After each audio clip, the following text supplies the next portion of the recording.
Kabut turun lebih cepat dari biasanya. Kebun tebu itu terlihat diam, namun bukan sunyi. Batang-batang tinggi bergesek pelan, seolah berbisik tentang sesuatu yang tidak ingin didengar manusia. Di tempat itulah Surya berdiri, memegang lampu minyak dengan tangan gemetar. Sudah 3 malam ia datang ke kebun terlarang itu. Surya bukan orang sembarangan. Ia mandor paling lama bekerja di pabrik gula peninggalan Belanda. Selama puluhan tahun, tangannya hafal bau tanah, getah tebu, serta teriakan buruh yang kelelahan. Namun, beberapa tahun terakhir, panen menurun, mesin sering rusak, dan ancaman pemecatan terus menghantui. Kalau gagal musim ini, selesai aku, gumamnya lirih. Angin berputar, membuat api lampu bergetar. Dari arah barat, suara seperti tarikan napas panjang terdengar. Berat, dalam, dan bukan berasal dari manusia. Surya menelan ludah. Ia melangkah ke titik yang sudah ditandai batu hitam. Tanah di sana lebih lembab, berbau anyir, seperti besi berkarat bercampur lumpur lama. Di atas permukaan, simbol kasar digores menggunakan arang dan darah ayam jantan. "Aku datang sesuai perjanjian," ucapnya. Suaranya nyaris tak terdengar. Tak ada jawaban. Namun, hawa berubah dingin, menusuk tulang. Batang tebu di sekeliling merunduk, menciptakan lorong sempit menuju tengah kebun. Langkah kaki berat terdengar, bukan dari belakang, melainkan dari dalam tanah. Surya ingin lari, tetapi kakinya membatu. Dari balik kabut, sosok tinggi menjulang muncul perlahan. Kulitnya hijau gelap, berlapis seperti lumut basah. Matanya besar, kuning pucat, menatap tanpa berkedip. Bau busuk langsung memenuhi udara. Buto Ijo. Makhluk itu tidak mengaum, tidak menggeram. Ia hanya berdiri, lalu mengulurkan tangan sebesar batang kelapa. "Kau minta apa?" Suaranya masuk langsung ke kepala Surya, bukan ke telinga. Panen, uang, hidup nyaman, semua jawaban bercampur di pikiran. Namun, Surya memilih jujur. "Aku cuma ingin kebun ini hidup lagi." Makhluk itu tertawa pelan. Tanah bergetar. "Semua permintaan ada harga." Surya mengangguk cepat. "Aku siap." Buto Ijo menunduk. Wajahnya mendekat. Bau busuk semakin kuat hingga mata Surya berair. "Setiap panen melimpah," kata makhluk itu, "satu nyawa menghilang. Tanpa jerit, tanpa darah terlihat." Jantung Surya berdegup keras. Ia teringat buruh-buruh yang sering bekerja lembur, tidur di gubuk kebun. "Siapa yang akan diambil?" tanyanya dengan suara pecah. "Tanah memilih sendiri." Tak ada pilihan lain. Surya menunduk, lalu menusukkan belati kecil ke telapak tangannya. Darah menetes ke tanah hitam. Seketika, simbol menyala merah, lalu padam. Perjanjian dimulai. Kabut menelan sosok itu. Hening kembali. Keesokan harinya, matahari terbit cerah. Mesin pabrik mendadak bekerja tanpa gangguan. Tebu yang semula layu terlihat segar, penuh cairan manis. Surya berdiri terpaku, antara senang dan takut. "Pak, panen tahun ini gila-gilaan," teriak seorang buruh. Surya tersenyum tipis. Namun, senyum itu runtuh saat seorang mandor kecil menghampiri dengan wajah pucat. "Pak, Roni nggak kelihatan sejak semalam." Surya menoleh ke kebun. Angin berhembus pelan. Batang tebu bergoyang seirama, seperti sedang menikmati sesuatu. Malam berikutnya, ia bercermin di kamar. Ada yang aneh. Keriput di sekitar matanya memudar. Rambut putihnya berkurang. Surya memegang wajahnya sendiri, napas tercekak. Tidak mungkin. Di luar rumah, suara langkah berat terdengar samar, seolah seseorang berjalan di dalam tanah, mendekat, menagih sesuatu yang belum lunas. Bab ini berakhir di sana, namun kebun itu baru saja mulai lapar. Musim giling datang lebih cepat dari perkiraan. Truk pengangkut berbaris sejak subuh, suara mesin meraung tanpa jeda. Pabrik gula yang sebelumnya nyaris mati, kini bekerja siang malam. Angka keuntungan melonjak, laporan keuangan membuat pemilik pabrik tersenyum lebar. Namun, di balik kegembiraan itu, desa berubah pelan-pelan. Pak Wiryo, buruh paling tua, mendadak membungkuk parah.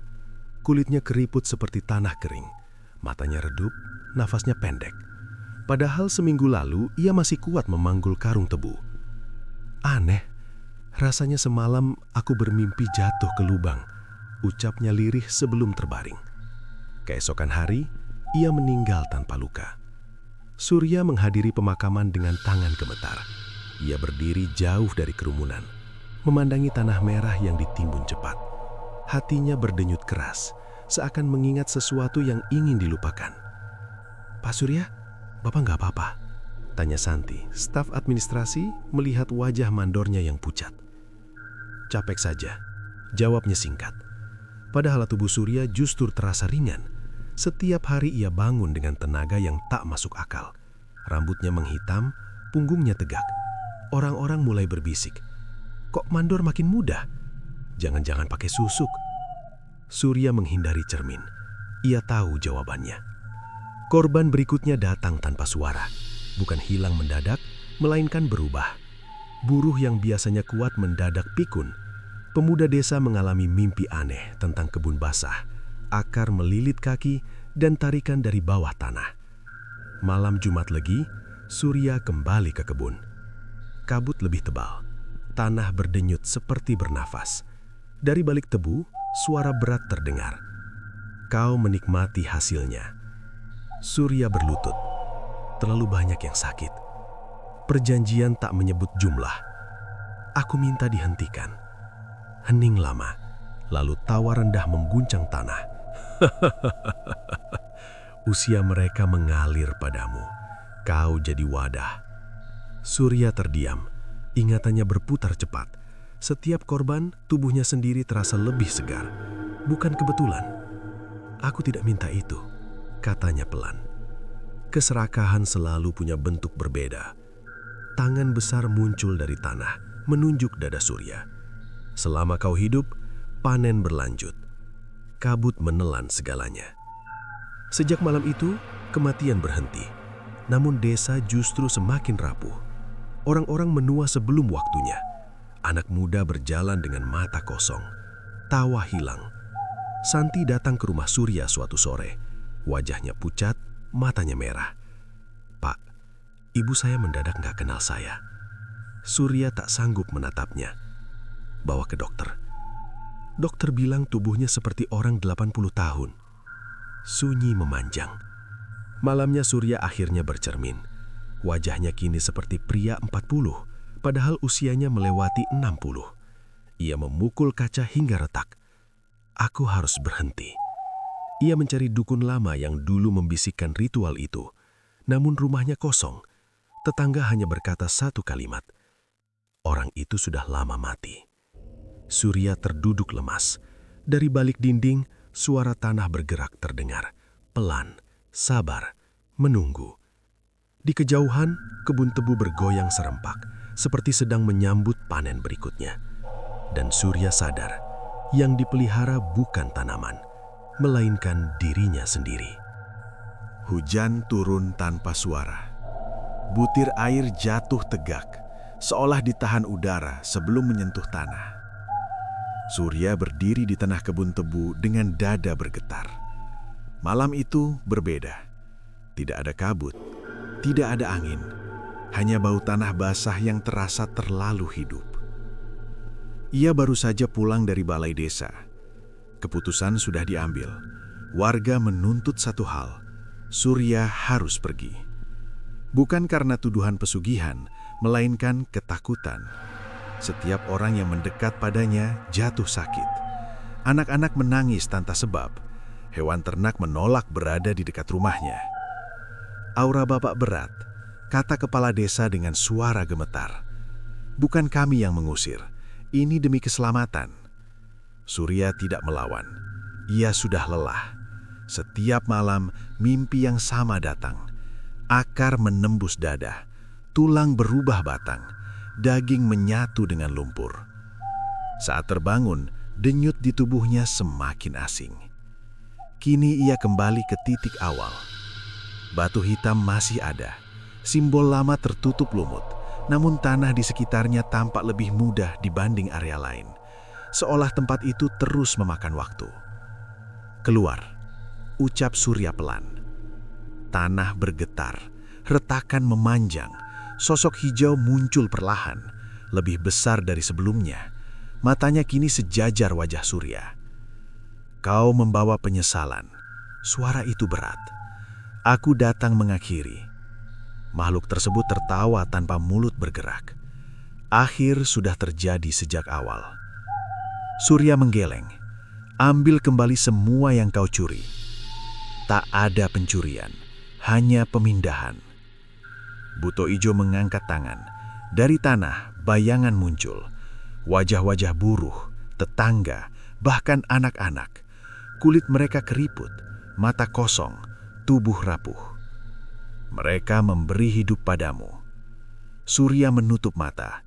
Air hujan menetes di pipinya. Kalau begitu, ambil semuanya dariku. Hening panjang. Kebun seolah menahan napas. Tubuhmu bukan lagi milikmu. Surya membuka mata. Dadanya terasa berat. Napasnya pendek. Tulang punggungnya seperti ditarik ke bawah. Aku siap. Tanah tiba-tiba terbuka. Akar besar muncul, melilit kaki, perut, dada. Tidak ada rasa sakit, hanya dingin lalu hampa. Buto Ijo mendekat. Kau akan menjaga tempat ini. Apa maksudmu? Panen butuh wadah. Akar menembus kulit, darah tidak mengalir. Tubuh Surya mengeras, memanjang, berubah tekstur. Wajahnya tertarik ke atas, menyatu dengan batang besar yang tumbuh cepat. Ingatan terakhirnya adalah suara hujan berhenti. Pagi datang dengan terang aneh. Warga desa berkumpul di pinggir kebun. Mereka melihat sesuatu yang baru. Di tengah ladang berdiri pohon besar berwarna gelap. Batangnya menyerupai sosok manusia yang menengadah. Daun-daun yang lebar, rimbun, meneteskan cairan manis. Sejak hari itu, kebun tetap subur. Namun tak ada lagi korban menghilang. Orang-orang kembali menua secara wajar. Penyakit berkurang, desa bernapas lagi. Mereka mengira semuanya selesai. Tak ada yang tahu, setiap malam angin membawa suara pelan dari pohon itu. Bukan rintihan, bukan jeritan, melainkan bisikan penjaga baru yang terikat selamanya. Dan di bawah akar terdalam, Buto Ijo tersenyum karena pesugihan tak pernah benar-benar berakhir. Ia hanya berganti bentuk, menunggu manusia berikutnya yang berani meminta terlalu banyak. Pohon itu tumbuh terlalu cepat untuk sesuatu yang disebut wajar. Dalam hitungan minggu, akarnya menjalar melewati batas kebun, menyentuh selokan, pekarangan, bahkan sumur warga. Daunnya selalu hijau, tak pernah rontok, meski musim kering datang lebih panjang dari biasanya. Awalnya orang bersyukur, hasil tebu stabil, tanah kembali ramah. Tidak ada lagi buruh jatuh sakit mendadak. Nama Surya perlahan dilupakan, seolah lelaki itu hanya rumor lama. Namun ketenangan hanya bertahan sebentar. Setiap malam, warga yang rumahnya berdekatan dengan kebun mengalami mimpi serupa. Mereka melihat ladang luas tanpa ujung, tanah basah, akar bergerak seperti ular. Di tengahnya berdiri sosok tinggi, diam, menatap tanpa mata. Pagi hari, tubuh terasa berat, sendi kaku, rambut rontok lebih cepat. Kayak habis kerja keras semalaman, keluh Pak Darman di warung. Tak ada yang menanggapi, semua merasakan hal sama. Santi yang kini menggantikan posisi administrasi Surya mencatat kejanggalan lain. Timbangan pabrik sering menunjukkan selisih. Produksi terlihat normal, tetapi berat berkurang. Seolah ada yang mengambil dari dalam, gumamnya. Suatu sore anak kecil bernama Lila menghilang. Terakhir terlihat bermain dekat akar besar di tepi sawah. Pencarian dilakukan sampai malam. Lampu Petromax menyala di mana-mana. Ada jejak? Tanya kepala desa. Seorang pemuda menunjuk tanah. Ini bekas seretan. Jejak itu berhenti tepat di batang pohon gelap. Tak ada lubang, tak ada darah, hanya bau tanah basah yang sangat kuat. Keesokan harinya, Lila ditemukan tidur di rumahnya sendiri. Tubuhnya utuh, namun matanya berubah.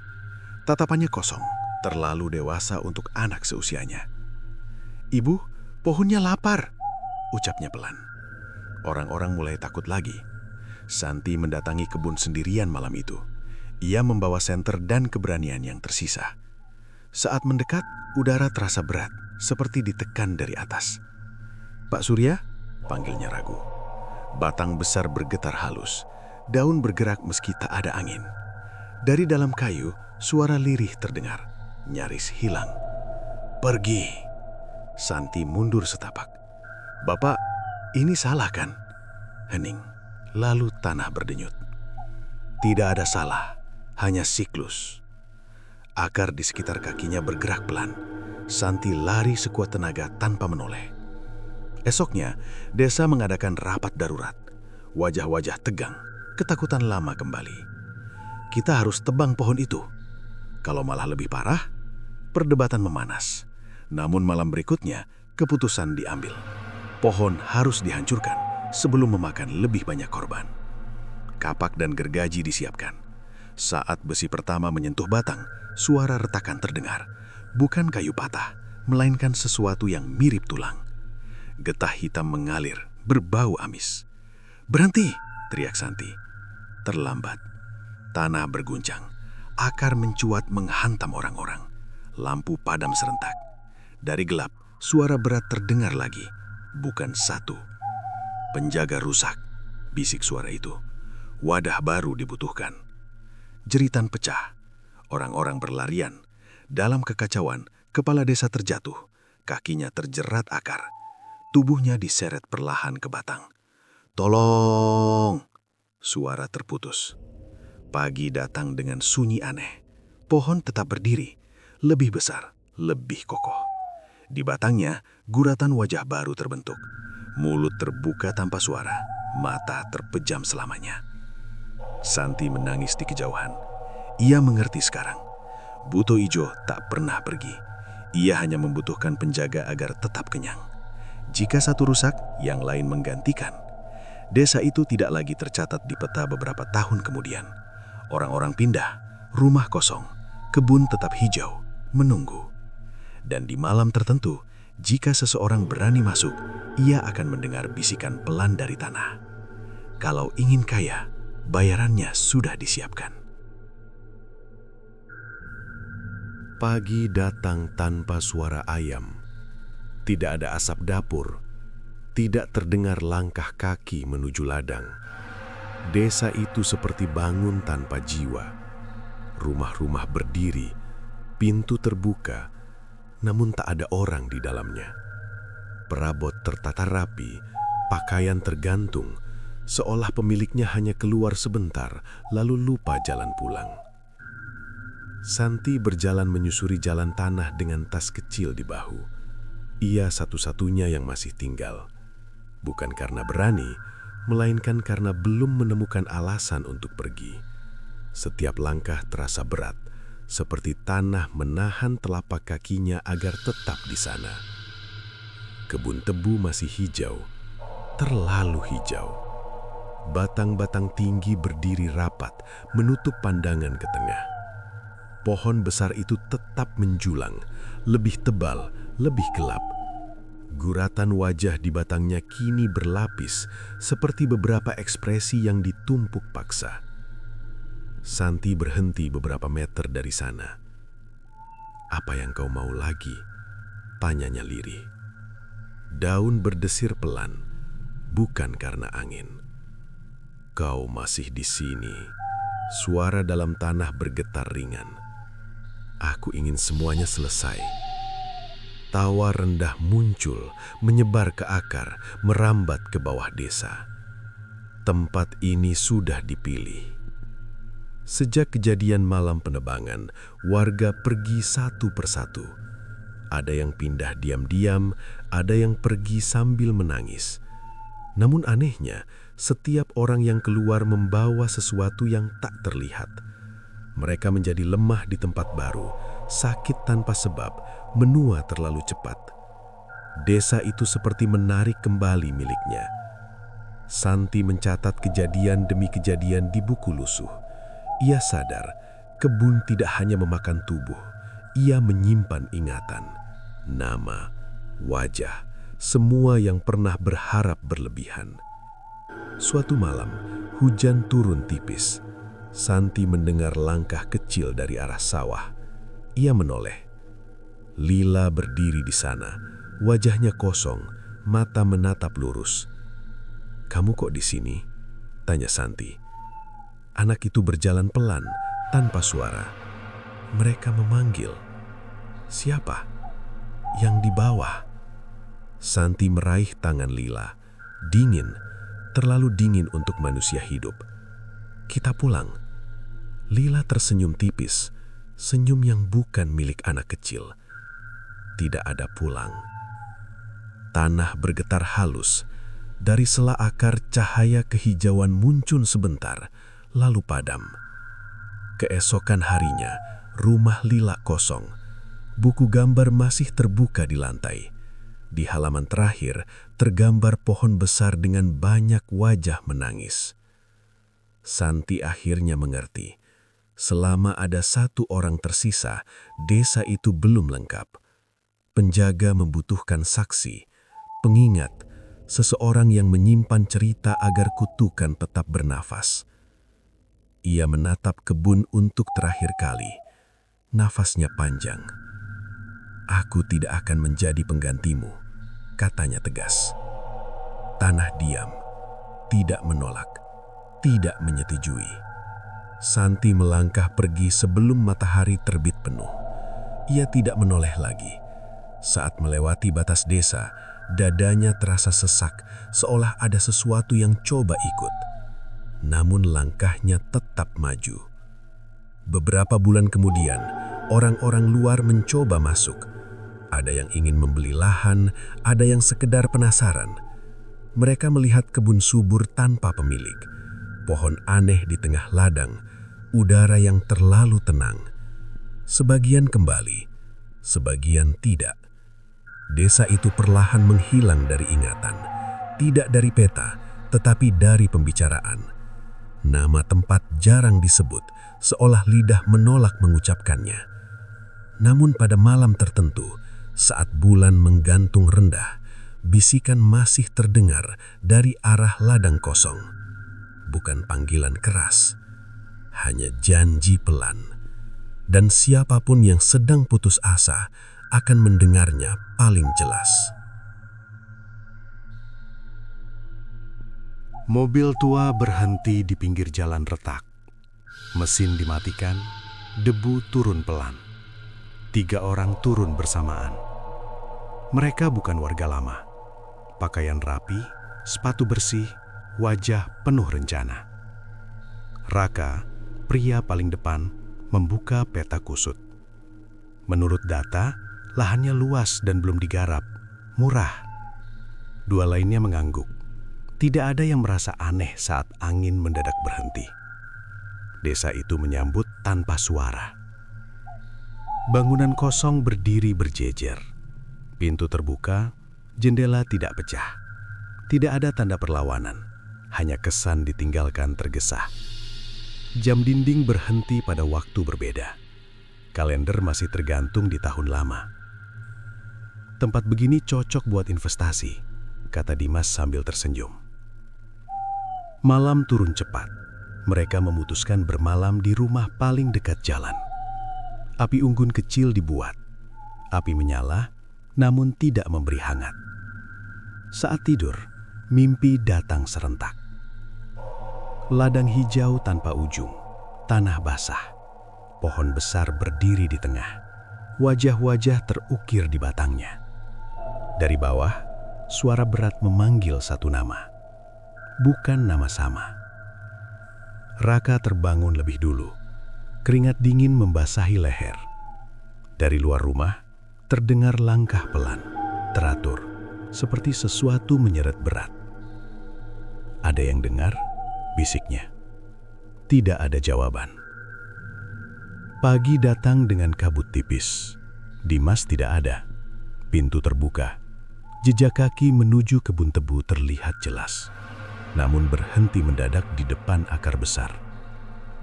Dia bercanda, ucap Raka panik. Pencarian dilakukan sampai siang.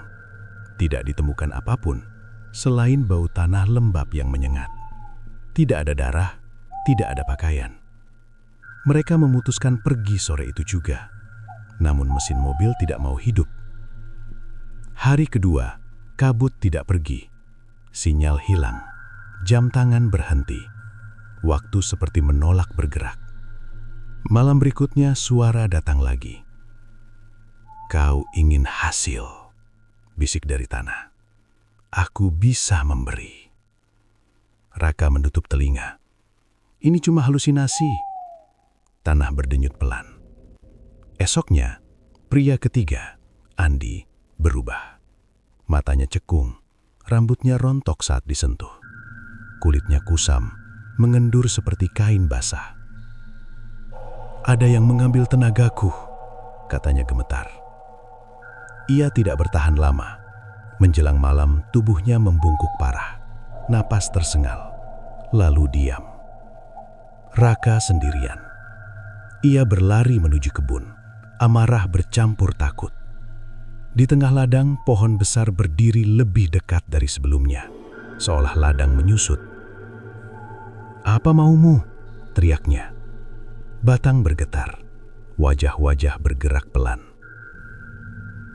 "Kau datang membawa keinginan. Aku cuma mau tanah." Tanah selalu minta balasan. Akar muncul melingkari kaki Raka. Ia jatuh, napasnya tercekik. "Lepaskan aku." "Kau bisa pergi." Suara itu datar. "Tinggalkan satu hal." "Apa?" "Waktu hidupmu." Raka terdiam. Tubuhnya sudah lemah. Rambutnya memutih dalam hitungan detik. Keriput muncul cepat, seperti kertas diremas. Ia menjerit. Akar melepas. Raka merangkak menjauh, tertatih, membawa tubuh renta yang bukan miliknya. Ia berhasil keluar desa saat fajar. Namun dunia luar tidak menerima dia kembali. Orang-orang menatap heran pria tua tanpa identitas, tanpa keluarga, tanpa masa lalu. Ingatannya bocor, nama sendiri sulit diingat. Setiap malam, mimpi ladang datang lagi. Ia tahu satu hal dengan pasti. Tempat itu belum selesai. Beberapa bulan berlalu, cerita tentang desa kosong menyebar. Video penjelajah muncul di internet. Komentar penuh rasa ingin tahu. Kamera, drone, lampu besar mulai berdatangan. Dari tengah kebun, akar bergerak pelan. Pohon penjaga berdiri tenang. Ia tidak lapar. Belum. Lampu kamera menyala di tepi jalan rusak.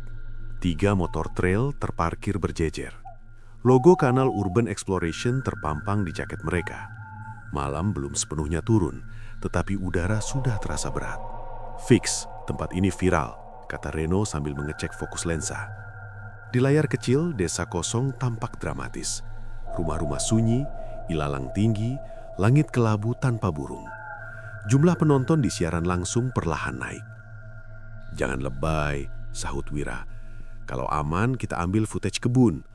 Mereka masuk sambil tertawa kecil, tanpa sadar langkah kaki seolah tenggelam di tanah lunak.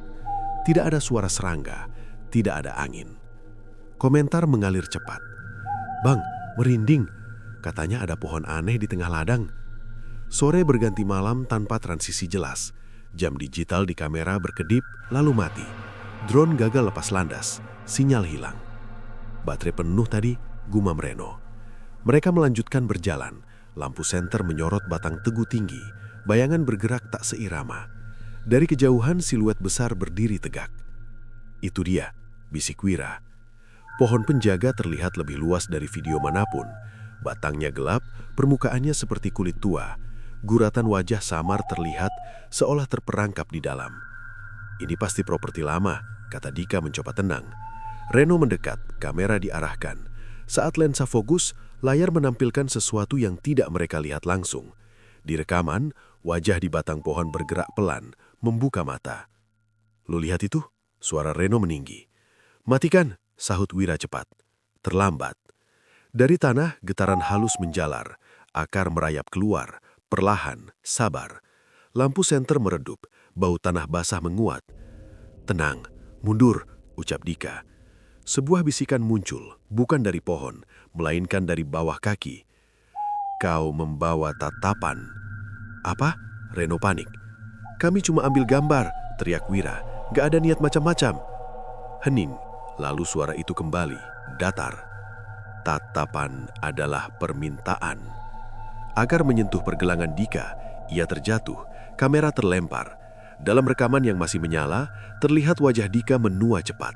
Rambut memutih, kulit mengendur, napasnya pendek, lalu berhenti. Reno menjerit, Wira menariknya lari. Mereka tersandung, jatuh, bangkit lagi. Desa terasa menyempit, jalan berubah arah, rumah yang sama dilewati berulang. "Kita muter," kata Wira putus asa. Malam terasa panjang tanpa jam, suara bisikan mengikuti. "Berikan yang kalian bawa."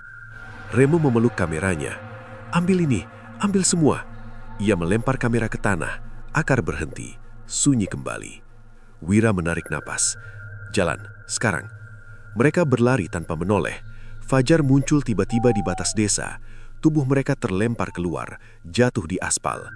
Desa di belakang tampak normal, sunyi, tidak mengejar. Reno halusinasi, "Kita selamat." Namun beberapa hari kemudian, video unggahan mereka menjadi viral, bukan karena eksplorasi, melainkan karena satu frame aneh. Di balik bayangan tebu, terlihat wajah Reno sendiri menatap kamera dari dalam pohon. Komentar berubah. "Bang, kok ada muka lo di sana? Editan?" Reno menatap layar, tangan gemetar. Sejak keluar desa, tidurnya selalu terputus. Rambutnya rontok, sendi nyeri. Setiap malam, mimpi ladang datang. Wira mencoba melupakan, namun setiap rekaman baru yang ia ambil, muncul bayangan pohon yang sama, meski lokasi berbeda. Sementara itu, di desa kosong, akar bergerak lagi. Pohon penjaga berdiri lebih tegak, wajah di batang bertambah satu. Ia tidak marah, ia hanya belajar cara baru dipanggil. Dan sekarang, dunia luar yang datang sendiri. Tidak ada yang tahu siapa orang pertama yang meminta pada tanah itu. Cerita hanya tersisa dalam potongan bisik, mimpi, dan ingatan yang salah tempat. Namun malam itu, seseorang akhirnya mendengar kisahnya secara utuh. Namanya Karta. Ia bukan penjelajah, bukan pemburu konten. Karta datang sebagai orang kalah. Usahanya bangkrut, keluarganya pergi, hidupnya tinggal napas yang dipaksakan. Ia menemukan desa kosong itu lewat cerita samar di warung pinggir jalan. "Jangan ke sana," kata pemilik warung singkat. "Kenapa?" "Tanahnya ingat." Karta tertawa hambar. Ia sudah kehilangan segalanya. Ingatan tanah tidak lagi menakutkan. Malam pertama ia tidur di rumah tua dekat kebun. Dinding berjamur, lantai retak, udara dingin merayap perlahan. Saat mata terpejam, mimpi datang cepat. Bukan ladang, bukan pohon, melainkan masa lalu. Ia melihat desa itu ratusan tahun silam. Hutan lebat, sungai jernih. Manusia hidup seadanya, berburu, bertani, tidak meminta lebih. Hingga suatu musim panjang datang, hujan berhenti, tanah pecah, anak-anak kelaparan. Seorang lelaki tua berdiri di tengah lapangan, rambutnya kusut, matanya putus asa. "Kita butuh penjaga," ucapnya pada warga. Malam itu, ritual pertama dilakukan. bukan dengan niat jahat, melainkan takut. Mereka memanggil sesuatu yang tinggal di bawah akar dunia. Bukan iblis, bukan dewa, hanya makhluk tua yang memahami keseimbangan. Ia datang dalam wujud besar, hijau, berat, bukan pemakan manusia, melainkan pemungut kelebihan. "Aku menjaga," katanya. "Namun kalian harus memberi." Awalnya yang diberikan hanyalah hasil panen, lalu ternak, lalu waktu kerja. Hingga suatu hari, seseorang meminta lebih. Kekayaan, kuasa, hidup panjang. Sejak saat itu, makhluk penjaga berubah. Ia tidak marah, ia menyesuaikan. Manusia ingin lebih, maka ia mengambil lebih. Nama Buto Hijau muncul belakangan saat cerita mulai dibungkus takut. Karta terbangun dengan napas tersengal. Tubuhnya dingin. Di luar rumah, pohon penjaga berdiri diam, seolah menunggu. "Aku melihatmu," kata Karta pelan. Daun bergerak ringan. "Kau mendengar," jawab suara dari tanah. "Aku tahu sekarang, ini bukan kutukan. Ini kesepakatan lama." Karta melangkah mendekat tanpa gentar. "Kalau begitu, hentikan." Hening lama. Kesepakatan tak bisa dihapus, hanya diwariskan. Karta tersenyum pahit. Jadi semua ini karena manusia pertama takut lapar, takut kehilangan. Karta menutup mata. Ia teringat hidupnya sendiri. Ketakutan yang sama, hanya bentuk berbeda. "Apa yang terjadi kalau tak ada lagi yang meminta?" tanyanya. Tanah bergetar pelan. Penjaga tidur. Apa harganya? Kesunyian. Pagi berikutnya, Karta menulis semua yang ia lihat di dinding rumah tua. Bukan untuk peringatan, melainkan pengakuan. Ia tahu manusia jarang belajar. Sebelum matahari naik, ia berdiri di depan pohon. "Aku tidak minta apa-apa." Akar bergerak, ragu. "Aku cuma mau tinggal." Itu pertama kalinya Buto Ijo tidak langsung menjawab. Hari-hari berlalu, Karta hidup sederhana. Ia menanam sayur kecil, mengambil air secukupnya, tidak menjual, tidak berambisi. Akar perlahan berhenti bergerak, bisikan berkurang. Namun dunia luar tidak pernah berhenti meminta. Suatu malam, suara mesin terdengar jauh. Kendaraan berat mendekat. Orang-orang berseragam turun, membawa surat, peta, rencana pembangunan. Karta menatap dari kejauhan. "Aku sudah bilang," katanya pelan pada tanah. "Mereka selalu datang." Pohon penjaga bergetar halus. Wajah-wajah di batang bergerak gelisah. Buto Ijo tidak lapar. Namun manusia kembali menawarkan kelebihan. Dan dari dalam tanah, sesuatu terbangun lagi. Kendaraan berat berhenti berderet di tepi ladang. Lampu sorot menyapu kebun, memotong gelap yang selama bertahun-tahun dibiarkan utuh. Orang-orang berseragam turun sambil membawa peta, patok, serta suara tawa yang terlalu percaya diri. "Lokasinya strategis," ucap seorang pria berkacamata. "Kita ratakan saja." Karta berdiri jauh dari kerumunan. Wajahnya tenang, namun matanya lelah. Ia sudah melihat akhir sebelum semua dimulai. Pohon penjaga diam, tidak bergerak, tidak melawan. Akar tertanam dalam, menahan sesuatu yang menunggu alasan bangun. "Pergi," kata Karta pelan pada tanah. Balasan datang seperti hembusan nafas panjang, bukan persetujuan. Mesin dinyalakan. Besi pertama menyentuh tanah.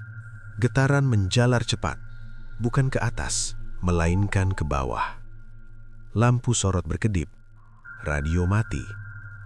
Suara mesin berubah berat, seperti tertahan lumpur. "Ada apa ini?" teriak operator. Tanah merekah tanpa suara keras. Bukan ledakan, bukan gempa. Retakan membuka perlahan, rapi, seperti mulut yang belajar berbicara lagi.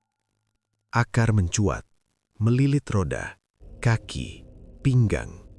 Tidak kasar, tidak tergesa. Jeritan pecah. Kita berhenti. Mesinnya nggak bisa. Pohon penjaga akhirnya bergerak. Batangnya retak, membuka lapisan lama. Wajah-wajah di dalamnya melebur bersama akar, menyatu dengan tanah. Wadah lama runtuh. Suara berat muncul dari kedalaman, lebih luas dari sebelumnya. Permintaan diterima. Karta menutup mata. Ia tahu kalimat itu bukan ancaman, melainkan jawaban. Orang-orang berlarian, namun ladang memanjang. Jarak melipat. Jalan keluar menjauh. Satu persatu, tubuh-tubuh melemah. Bukan mati seketika. Usia mereka ditarik cepat seperti benang dililit kasar. Rambut memutih, punggung membungkuk, nafas memendek. Karta melangkah maju, berdiri tepat di batas retakan. "Hentikan," katanya lantang. Hening turun. "Kau tidak meminta, kau tak terikat. Aku memilih tetap." Akar mendekat, berhenti di ujung kakinya. "Kalau begitu, kau jadi penutup." Karta tersenyum tipis. Akhirnya, ia melangkah masuk sendiri. Tanah menelan tubuhnya perlahan. Tidak ada jerit. Tidak ada perlawanan. Retakan menutup kembali. Mesin-mesin diam. Ladang sunyi. Pagi datang seperti biasa.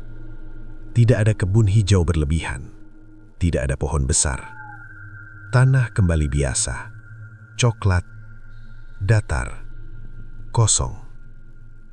Orang-orang yang selamat terbangun di pinggir jalan desa. Tubuh rentah, ingatan berlubang. Mereka pergi tanpa menoleh. Beberapa bulan kemudian, tempat itu ditutup resmi. Tidak dibangun, tidak dijual, tidak disebut. Peta menampilkan area kosong tanpa nama. Namun, pada malam tertentu, jika seseorang berdiri terlalu lama di sana, ia akan merasa diperhatikan. Bukan oleh makhluk, bukan oleh roh, melainkan oleh tanah yang sadar. Ia tidak menawarkan apapun. Ia hanya mendengar. Dan bila seseorang berbisik dalam hati, berharap berlebihan, tanah akan mengingat lagi cara membuka mulutnya. Tidak segera, tidak marah, sabar. Karena dari awal hingga akhir, pesugihan tidak pernah memanggil makhluk. Manusialah yang pertama kali berbicara.